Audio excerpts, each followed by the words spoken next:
We'll have more on Emily's conversation with the governor shortly. As you heard Governor Braun say, former Congressman Luke Messer, also a former state lawmaker, initially brought those Israeli entrepreneurs and the idea to Indiana leaders last year. And Luke Messer joins us now to talk about how things started. So thanks for being here. Oh, excited to be here. So how does Luke Messer bring Israeli business entrepreneurs to Indiana? How's that start? Well, at Iron Nation, Indiana, I really applaud the Braun administration for both the courage in this unique moment. Obviously, Israel and Iran are in the midst of a war with the U.S., but secondly, for the wisdom to bring this forward. You know, we've been working for decades to create Indiana as a tech hub of innovation. Israel is the third largest tech hub in the entire world, behind only San Francisco and New York.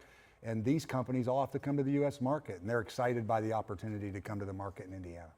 Luke, you know, we hear a lot about trade delegations going to other parts of the world, Europe, Asia, to form these partnerships. How important is it to compete for international business? Are other states doing this? Yeah, well, other states are. And, you know, Indiana has 385 Japanese businesses in our state. And the reason we have that is 30 or 40 years ago, a bunch of leaders started by John Mutz, Bob Orr, and others, and it's built over decades. These are some of our best employers, right? Part of the vision here is we can do that with Israel too. You have this amazing tech hub there, but you have all these extraordinary assets in Indiana from our companies like Eli Lilly, Elanco, Cook, and others, universities like IU and Purdue, institutions like the CICP. But we've got to have those entrepreneurs too. And these Israeli entrepreneurs are a great opportunity for our state.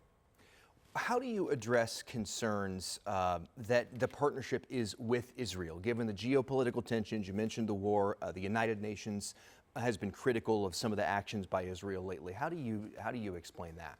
Well, look, I think you have to start with the understanding that the vast majority of Hoosiers are supportive of Israel.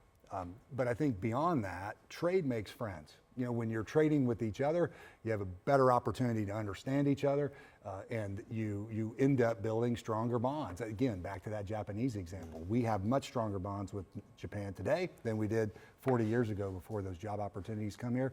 The real proof will be in bringing these businesses and bringing these jobs to the state of Indiana. It's important to say that the state's put $15 million in commitments forward, but these Israeli entrepreneurs have put more than $30 million forward. And there are strong commitments to make sure that there are Indiana jobs here, Indiana executives, and Indiana businesses that come from this work. What's the metrics for judging success as we go forward?